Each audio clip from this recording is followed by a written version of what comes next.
Okay, welcome. We're going to do welcome to Let's Keep Talking. It's sponsored by the Marshfield Public Library, Marshfield Area Coalition for Youth, and the School District of Marshfield. And this is the overdose prevention portion. And this is Ashley Normington from the Wood County Health Department. Thank you, Joanne. All right, so I'm actually going to grab my slide notes before I forget that too. So I figured that it would be most beneficial for the sake of time to make sure we get to the Narcan training first. So I hope you all don't mind. I kind of skipped ahead and went out of order. I was going to start from beginning to end, talk about what is an opioid, what does an overdose look like, but I want to make sure we get our Narcan training in here. So let's talk about Narcan. Naloxone, brand name Narcan. So I'm going to use those two words kind of interchangeably. Just know that naloxone is a medication used in the reversal of an opioid overdose. If it's not an opioid overdose, naloxone will not restore the breathing. Okay, so someone has stopped breathing because of that opioid. Someone administers naloxone. Narcan is the brand name of the nasal spray. There are a couple of other forms that are coming out, but Narcan is the brand that we're typically using and that we'll distribute today. So just know that this is the medication that reverses that overdose, brings someone essentially back to life, restores that breathing. Okay. All right, so the delivery of naloxone can be intramuscular, intranasal, intravenous. So your nasal form, the nasal spray is what we have today. That's what we're going to be talking about. Typically, your first responders, EMS, will have the intramuscular form and it works a little bit differently. But what we really want to make sure happens is we get oxygen to the brain as quickly as possible. Okay, so 4 minutes without oxygen to the brain, you could see permanent brain damage, and shortly after you can see death. Okay, so just remember that the naloxone has a half-life of 30 to 90 minutes, and that's going to be a lot different. We'll go back, but opioids have a half-life of anywhere from 3 hours, and I have to cheat on my notes here, 3 to, I think it's 12 hours. I'm going to have to look back, but just know that opioids stay in your system for much longer than the Narcan will. So if someone has taken a potent opioid or they have a lot of opioids in their system, it may take more than 1 dose or 2 doses to bring that person back. So after they've started breathing again, they've come to and, started talking and they seem okay, you actually have to stay with that person for at least 2 hours to make sure they don't fall back into their overdose. If they do, then it's recommended you give them another dose. Okay. With fentanyl, even though fentanyl is super potent, it actually has a shorter half-life. It does not stay in your system as long, especially the illicitly manufactured fentanyl. Okay. So you saw on the previous slides that there is a healthcare grade fentanyl that was the extended release form, those patches. That is not what we are seeing in the illicit drug supply today. It is all the illicitly manufactured fentanyl that has the shorter half-life. And I don't want to contradict anything that was said. I actually heard that people prefer not to use fentanyl, even though it's potent. That was kind of my assumption too, that it's potent. That's the nature of addiction. People are going to want to use something that's more potent. I'm actually hearing that people don't really enjoy using fentanyl. It's not a good high because it doesn't last as long. And yes, it's potent, but I've heard of it described as a vulgar high. Okay, so people would rather be using heroin than their fentanyl. So just some things that I have recently been hearing about that I wanted to also mention. So naloxone is safe for use on children, pregnant women, pets. There's no significant side effects, no potential for misuse or getting high on this. The only effect it has is reversing an opioid overdose. So if I were to use it now, if I were to use the nasal spray, I do not have opioids in my system. It would be like shooting water up my nose right now. It would have no effect on me. Okay, so there are no known side effects that we are aware of at this point. And it has no effect, obviously, on someone who hasn't taken opioids. All right, so how does it work? The brain has many receptors for opioids. When too much of an opioid fits on too many of those receptors, an overdose occurs. Naloxone will knock off those opioids from the receptors and bind more tightly to them for a short time. So that's why we want to make sure people are staying with an individual for at least 2 hours, and it restores that breathing then. So here's an image. It's kind of hard to see. The naloxone is kind of shaded, kind of strange in this picture. I'll make sure I darken those circles from here on out. These slides are from DHS, so I just wanted to make you aware that the state was providing the curriculum to us. So I can't change the slides too much, but just so you can see the naloxone, how it works on the brain to fit on those opioid receptors perfectly. So think of your naloxone as an industrial strength magnet. Okay, that's gonna stick to my fridge and hold my kids' artwork up. Your opioid is more like one of the free, flimsy pizza phone number refrigerator magnets that it's not gonna hold anything up, right? So it doesn't bind to those receptors quite as strong as your naloxone does, okay? So the naloxone will pop those right off and bind to that receptor. It doesn't happen right away. It may take some time. So it's actually recommended, I'll get into this, but it's actually recommended you wait 2 minutes in between administering a second dose of the naloxone nasal spray. And when someone's life is on the line and they are lying there not breathing, 2 minutes is gonna seem like a really long time. Okay, 2 to 3 minutes is how long you're supposed to wait for it to actually work before you give another dose. All right, so the storage of naloxone, store it in its original package at room temperature, so around 60 to 80 degrees. The Wisconsin extreme temperatures is not good for storing naloxone in your car, unfortunately. So really hot summers, really cold winters is not ideal. If the naloxone does freeze for a short period of time, you can bring it back to room temperature, and I'm hearing that there have been papers published that show you can still effectively use Narcan that has been frozen or exposed to some heat. Just try to keep it within that range as much as possible. If your Narcan has been frozen solid for an extended period of time, please do not try to use it. If it's frozen, don't try using it, okay?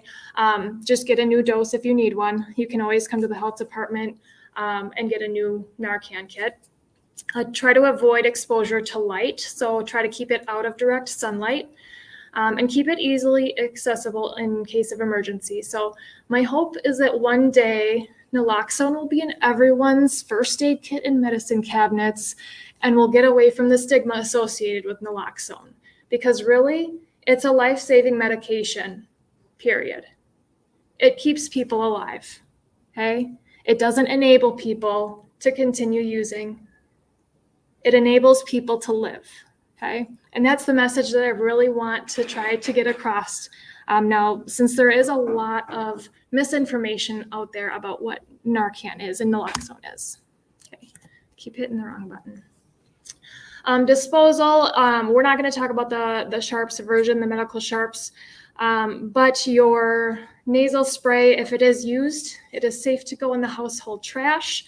If it's not used and it's expired, you can still safely throw it in the regular trash. If it's expired, you can still use it if that's your only option. It may not be as effective in reversing an overdose. So just know that it may take more doses if it is expired. What is the shelf life on it? Actually, the shelf life has been extended. The stuff I have here that I think last month I ordered this from the state, the expiration on this stuff is March of 2026. So we got a few years of shelf life for this stuff.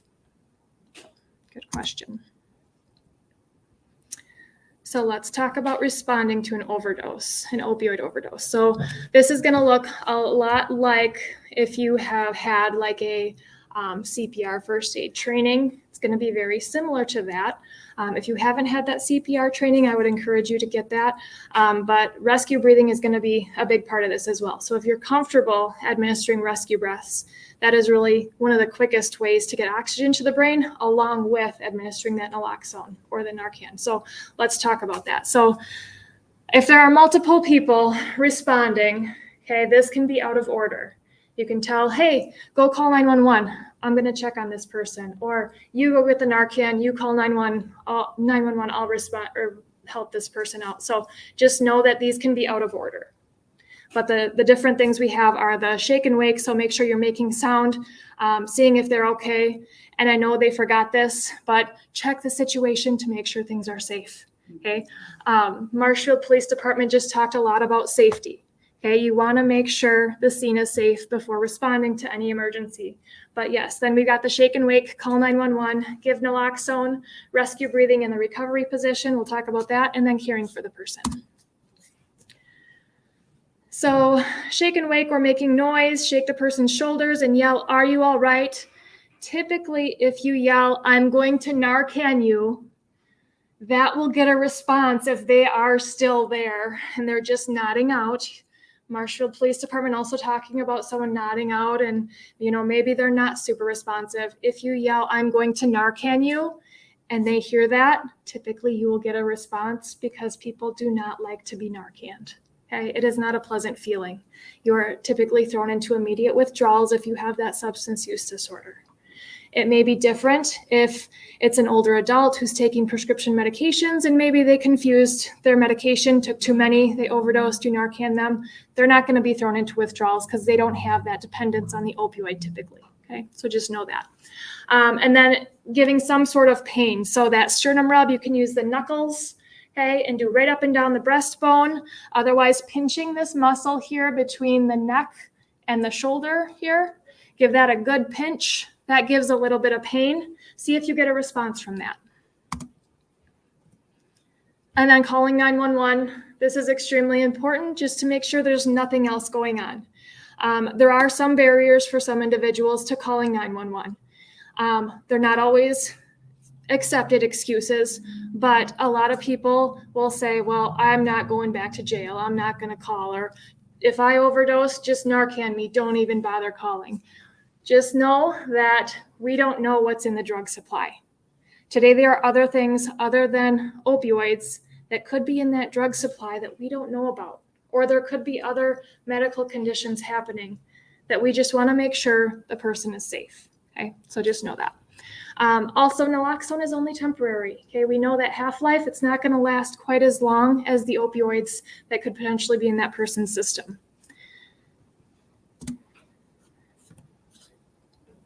So kind of what to say to that operator. They will prompt most of these, so I'm not going to spend a lot of time on this, but just tell them where you are, what you see, if you know what they used, if you kept track of when you administered Narcan, how much Narcan, just any information you can provide them can be helpful. These are some different forms of naloxone. We're only going to focus on the nasal spray, so I won't worry about those other forms of naloxone. Maybe. Now I'm frozen again. Let's try this. Sorry.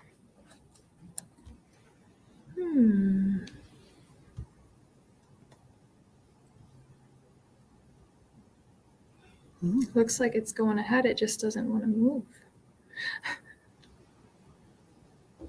Yeah, it's having a moment. Sorry. That's okay. I can go off of the slide notes too to see if I can just keep going. Technical difficulties. There we go. Hey, there we go. Perfect. Okay. Sorry about that. That's okay. All right, so this is what your Narcan nasal spray is going to look like. It is 4 milligrams of the nasal spray. There are actually 2 nasal sprays in each kit. So when I talk about a kit, I'm talking about this box, okay? It has 2 nasal sprays in it. There are instructions in there on paper form. There's instructions on the back of the package. And I also have additional instructions that you can take if you want it, if you need it, from the state, just as a reminder, how to use Narcan, signs of an overdose, kind of handy little thing. You can fold it. It could be like a wallet size if you need it to be folded up to keep with your Narcan box. And so how you use it, I actually have an expired box here that I can open up and show you what it actually looks like. Oh, I have an extra in there. I actually have 3 doses in this box. One's my dummy plunger, so we're okay. So this is what the Narcan is going to look like in the package. Okay, so remove the Narcan nasal spray from the box. You can see there's a circle tab here. Peel back the tab with the circle, and then you're going to hold your Narcan nasal spray with your thumb on the bottom on the plunger. Your plunger is not going to be red like this one. This is just indicating that this is to show you what it could feel like. But 2 fingers on each side, your first and middle finger on each side. Do not prime it. Once you push that applicator, don't prime it at all. Once you push it, the medication is dispensed, and you don't want to waste the medication. Okay, so we can pass this around just so it does feel a little bit different. If you want to spray the expired stuff, you're welcome to do that if you'd like. But it does feel a little bit different. It's a little bit harder to push than this one is, but feel free to take a look at those. Okay, so we're going to tilt the head back to make sure we're opening the airway as much as possible. So support the back of the neck. This is another part that we forgot to add in these slides. Make sure they're lying on a flat surface, because they're not always going to be lying down when you find them unresponsive. They may be sitting in a chair. They may be kind of slouched over. So try to get them lying on their back on a flat surface. Tilt their head back, support their neck. Okay. Gently insert the tip of the nozzle into a nostril until your fingers actually touch the bottom of the nostril. And then you press the plunger firmly to administer the medication. Do you need to close the other nostril? You do not. Okay. Good question. Then you wait 2 to 3 minutes for the naloxone to work. If you are CPR certified, if you know how to do those chest compressions, you can be doing chest compressions and rescue breathing in between. So I think it's about 4 rounds of chest compressions and rescue breathing until you would have to administer that next dose if they do not come to. So if you have to administer a second dose, try to use the opposite nostril that you just used. Okay, so if you did one nostril, try to use your other nostril, just to make sure the medication is getting into the system. You might notice a little bit of liquid dribble out of the side of their nose. That's okay. So you're saying you only put it in one nostril? Yep. So one of these applicators, put it up one nostril, press, and then it's done. Continue if you can do chest compressions or rescue breathing. Wait 2 minutes. If you have to do a second dose, open your next nasal spray, put it in the opposite nostril, press the plunger firmly. Good question. Any other questions on that one? Okay. And then it is very important to stay with the person and provide care as directed until that medical help arrives. If we are doing, sorry about the slides. I didn't realize the formatting was going to be a little bit different, but I'll try to fix that moving forward. But assess the breathing, look, listen, feel for the breath, start rescue breathing right away. So if breaths are shallow or short, or if the person is not breathing, okay? Rescue breathing is the quickest way to get oxygen into the body. It's one of the most important things you can do to prevent someone from dying or experiencing brain damage from an overdose. And we haven't talked about xylazine yet. I can go back and talk about xylazine very briefly, but this is the vitally important part of a xylazine overdose. Okay, so xylazine is actually an animal tranquilizer. It has no FDA approval for human use. It is only approved to use in veterinary practice on animals. But we are noticing that xylazine is making it into the drug supply, and it is causing people to overdose. It has been found in 48 states, including Wisconsin. I have not necessarily heard of local cases that have been confirmed, but I have heard that it is here. We're just not necessarily seeing it. So some of the signs that I've been told to watch for with xylazine is swelling, especially at the injection site. So if someone is injecting in their arm, there may be swelling there. If they're injecting in their hands, they may have very large, abnormally large, swollen looking hands. The other thing about xylazine is that it is causing some very strange wounds.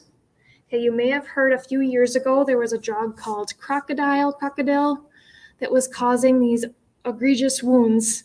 And so this is very similar that I'm hearing xylazine is causing strange wounds, but it's not necessarily at the injection site, or if they're snorting it, it's not the nostril passages.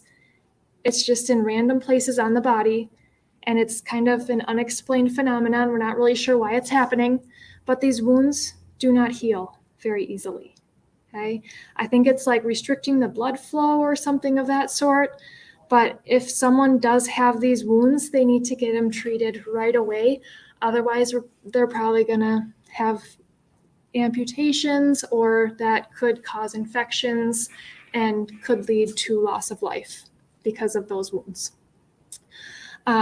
It's actually recommended that those wounds stay covered and moist. Typically, you don't want to keep an open wound wet and allow it to heal.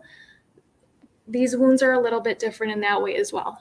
So kind of a strange thing that we're noticing.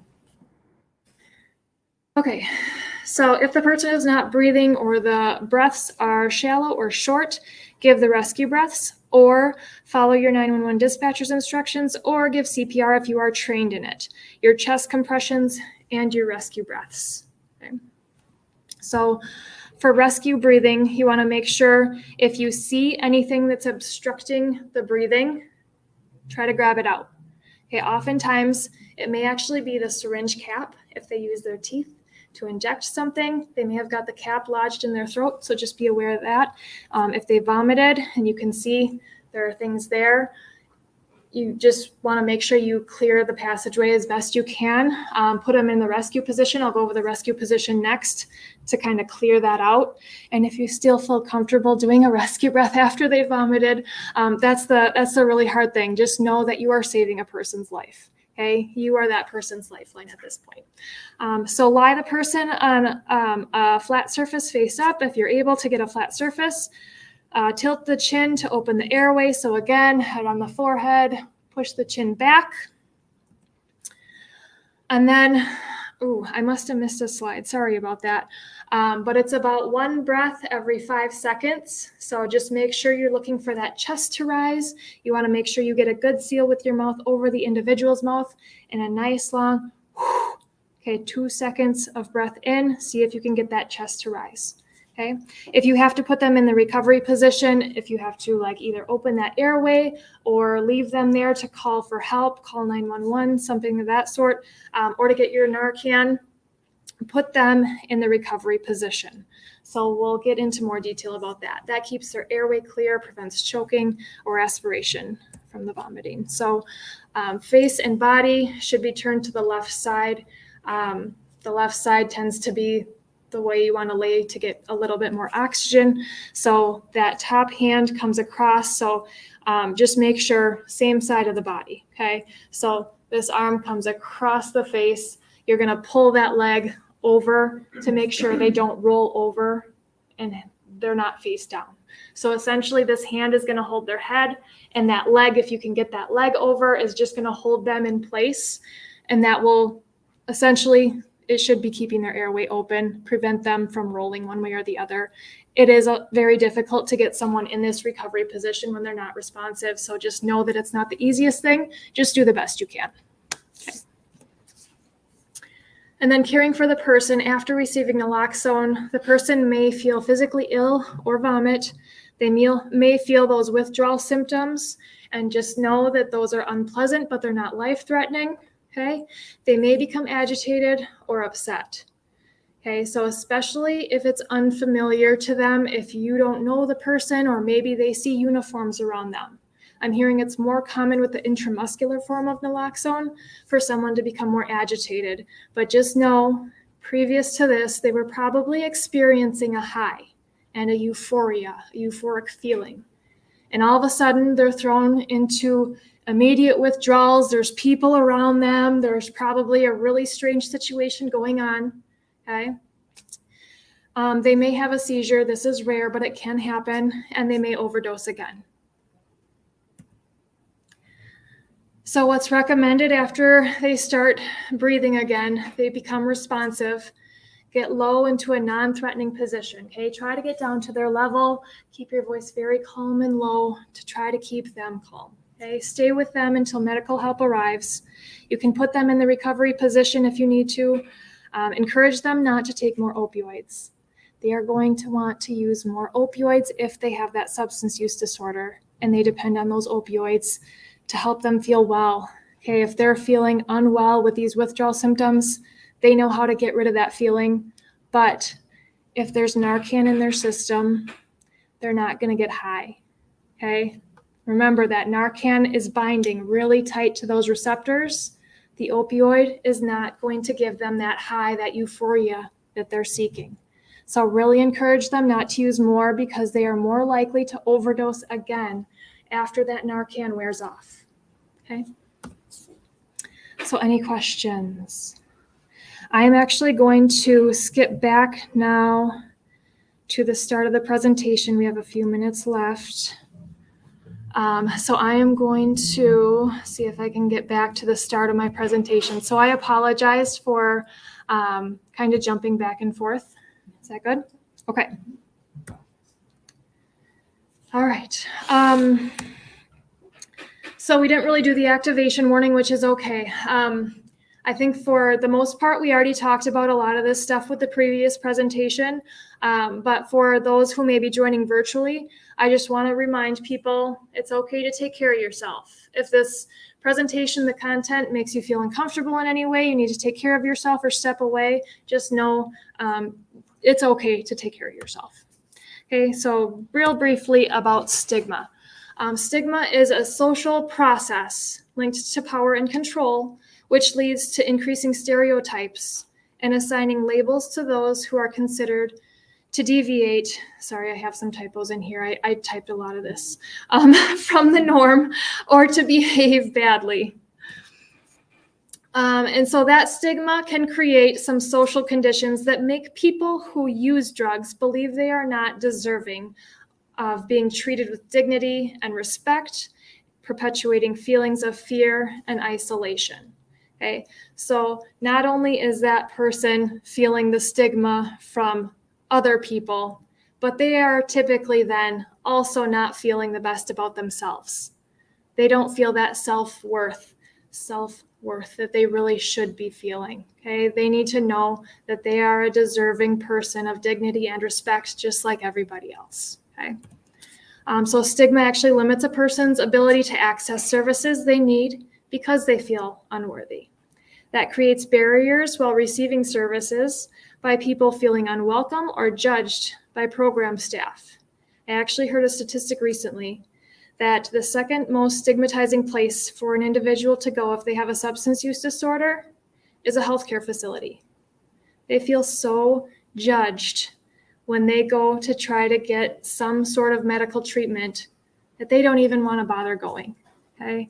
When I look at our Wood County naloxone data from EMS and law enforcement, I see the notes that are typed with it: refuse transport, refuse transport, refuse transport. Nobody wants to go to the hospital. Okay. And it's not just because of that ambulance bill and the healthcare bills. There's a lot of stigma that goes into trying to get medical help and assistance. So just know that. And we're working on that, okay? It's nothing against the healthcare industry. It's nothing against anyone personally. That's just the way that we've come as a society. This is where we're at, okay? We've come to judge people and treat them poorly in all kinds of social avenues. So just be aware of that. It's not a knock on healthcare. It's not a knock on law enforcement or any specific profession. Okay. So just know that stigma is one of the biggest barriers to people getting into treatment and finding recovery for themselves. Okay. So what we say really plays an impact. Okay? It really plays a big part in this, because when we say things like abuser or drug habit or addict or drug user, what a person hears is, it's my fault, it's my choice, there's no hope, and I'm a criminal. Okay? Let's try to get away and be more aware of how we're speaking, how we're talking about people, how we're treating people. Okay. People first language is really what's recommended. A person is a person first, and a behavior is something that can change. So terms like drug addict or user imply that someone is something rather than someone. Okay. So here's a couple examples of just being aware of some of that language and being aware of how we're talking about people. It's not something that I'm expecting anyone to police.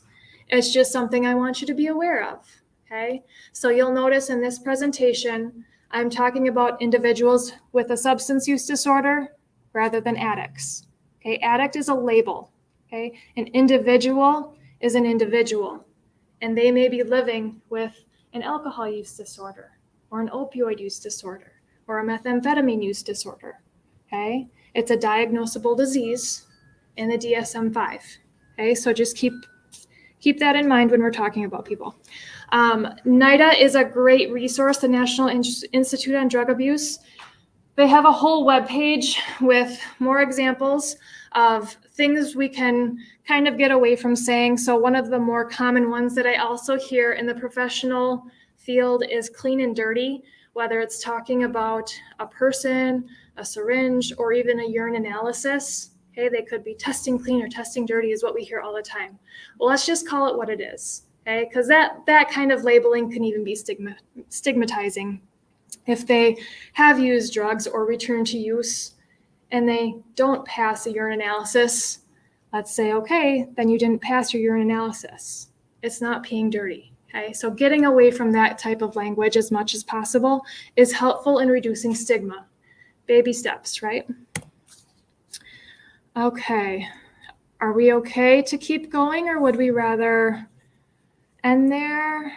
Maybe, I mean, we want to take some time to do. Okay. Yeah, we've already covered a lot of what is an opioid and things like that. Is there anything specific you would like me to touch on? Talk about resources, talk about anything specific about overdoses in particular that you would like to hear about?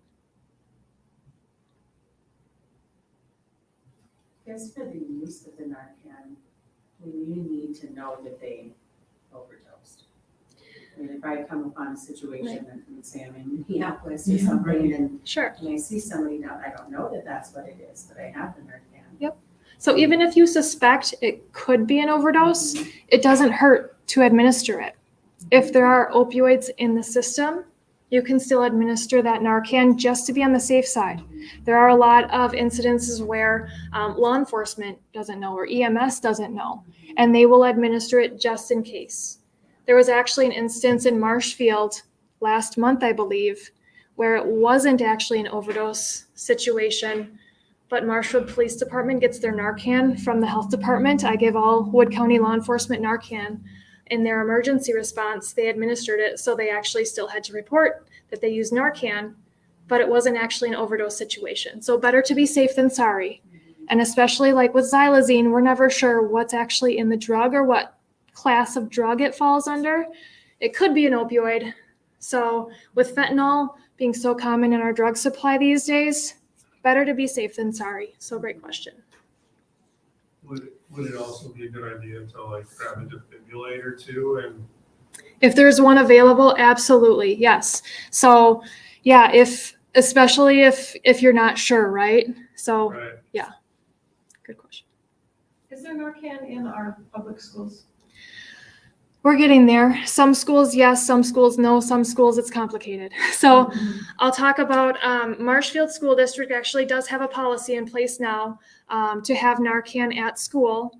The complicated part is I did trainings for, Joanne's here now, but I did training for the emergency response team or the E-team at the school district.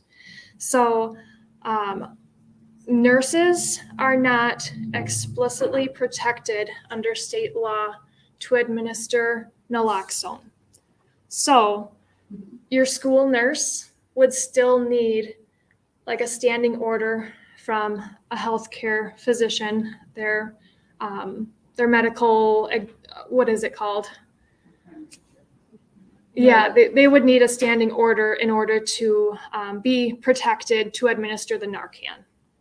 So that's the But complicated another part. student or a teacher. Good.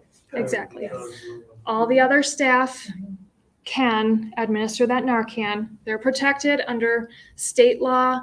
the We Good have Samaritan law. we have laws in place that protect people. If you use the training that you learned today, you are protected under state law, just like if you were to crack someone's ribs when administering CPR, you're protected. You are protected that same way if you administer the Narcan. It's just that nurses they have that medical license where they need that extra protection in place to administer the Narcan. So yes and no, it gets messy. If it's someone's life, you're going to save someone's life.